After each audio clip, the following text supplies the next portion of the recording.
los retos. Mire, hace mucho tiempo, en el siglo XVIII y siglo XIX, cuando se empezó a hablar sobre el modernismo, y no estamos hablando de la tecnología, los avances tecnológicos de hoy en día, sino cuando se empezaban a tener todos estos inventos, todas estas maquinarias, cuando empezaban a descubrir nuevas maneras de producir, a eso se le llama el modernismo, porque también las escuelas, la literatura se abrió más para el alcance de todas las personas.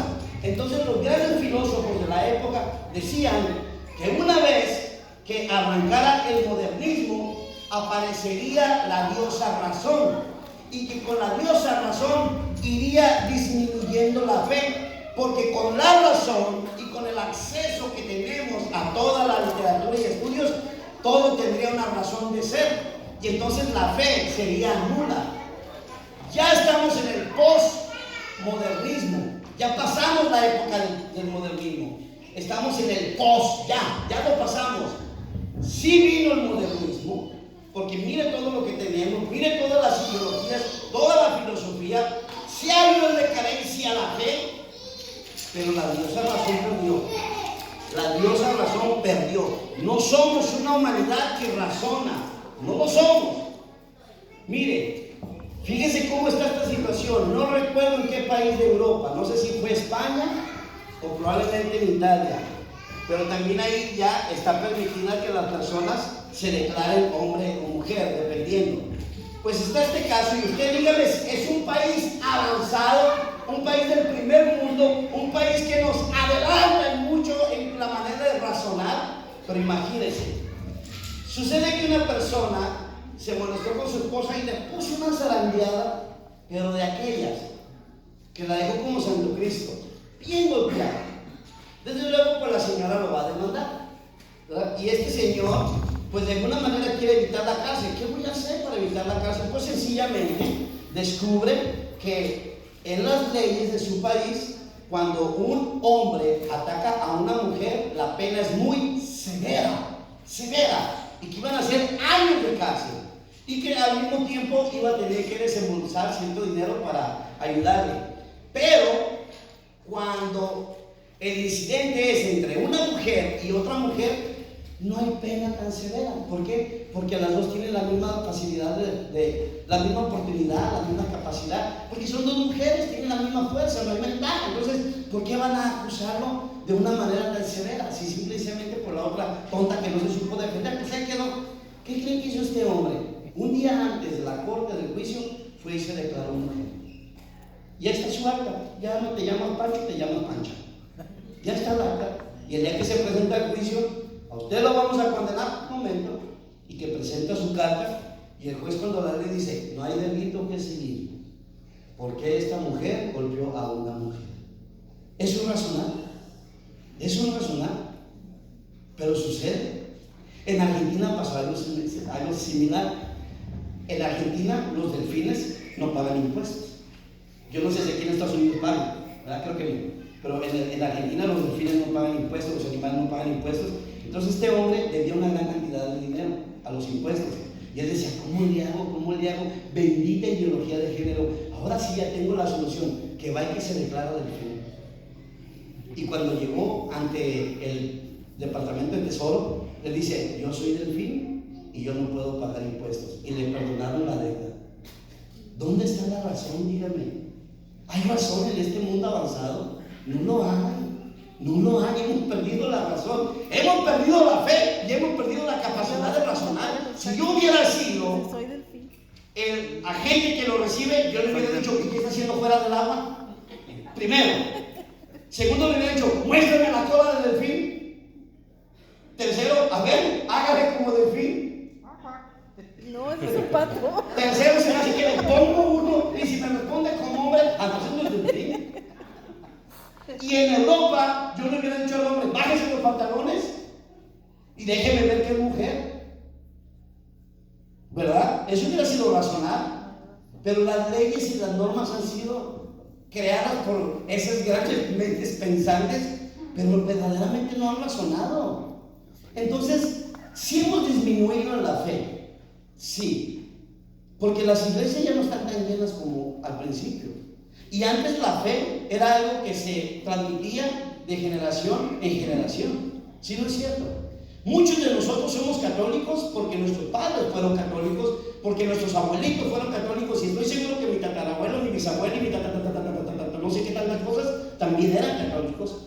Ahora soy católico por convicción, porque me he convencido que estoy en la iglesia de Cristo, que esta es la iglesia que Cristo fundó. Estoy sumamente 100% convencido de ello, pero soy católico por tradición y después por convicción, porque es una fe que se ha ido llevando de generación en generación.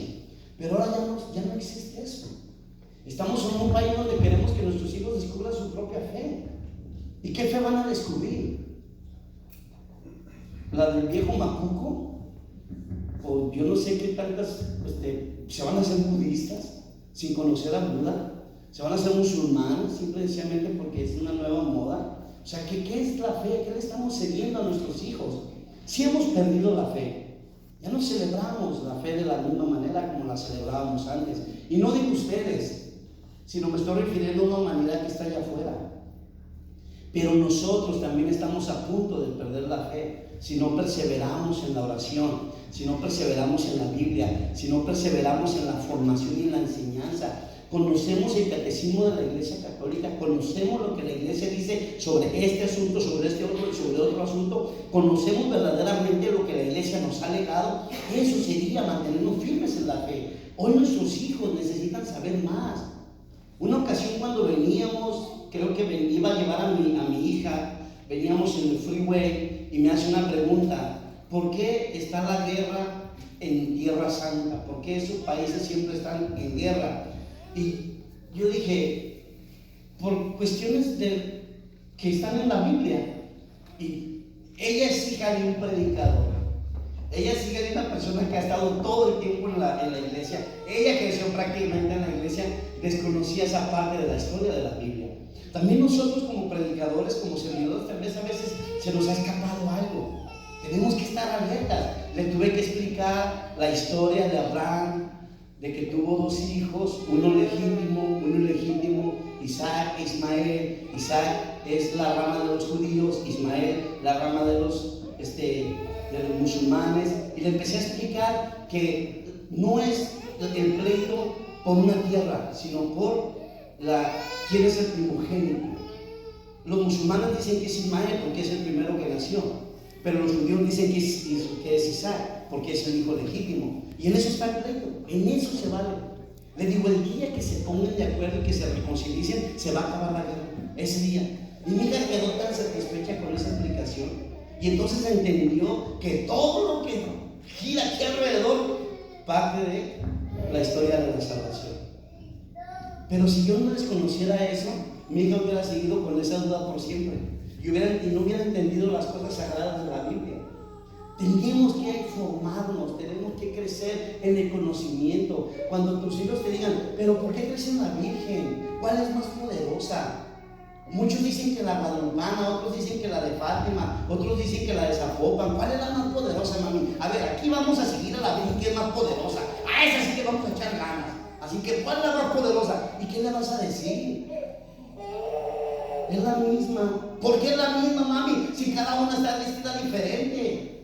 Si cada una se llama diferente. ¿Sabes por qué? Tienes que saber ese tipo de preguntas, responder esas preguntas. Tienes que saber. ¿Cómo es posible que en ese pedazo de pan y en esa copa de vino está la sangre y el cuerpo de Cristo? ¿Cómo? Explícame, mami, ¿cómo? Yo no, cuando la como, lo único que hago es pan, es oblea. ¿Sabes explicarle por qué verdaderamente está ahí el cuerpo y la sangre de Cristo? ¿Sabemos explicárselo a nuestros jóvenes? Nosotros también tenemos que esforzarnos por conocer más. No nos basta con lo que conocemos. Hoy los jóvenes necesitan saber más y más y más. En la high school va a llegar un momento donde les van a hablar también de religión. Y no les hablan de tu religión. Y les hablan de Biblia, pero no les hablan de la Biblia como tú la ves. Mira de una manera diferente. Una de mis hijas siempre me hablaba sobre su clase de Biblia y yo le respondía, y ve, dile esto al maestro. Papi, dice el maestro, pues ahora regrésasela a esta. Y dile al maestro que si quiere nos aventamos un debate en el salón de clases. Nunca lo aceptó, desafortunadamente. Me hubiera encantado tener un debate con ese maestro, nunca se aceptó. Pero mi hija siempre iba y me decía, y yo le decía, porque lo que le enseñan allá no es lo correcto. Ya con el simple hecho de decir el número de libros que tiene la Biblia están equivocados en las escuelas. Ya con eso se han equivocado. Con eso. Y nosotros tenemos el derecho de crecer en la fe, alimentar la fe, crecer en ella. Pero ¿cómo vamos a crecer en la fe? Educándonos, educándonos. Miren lo que dice la palabra del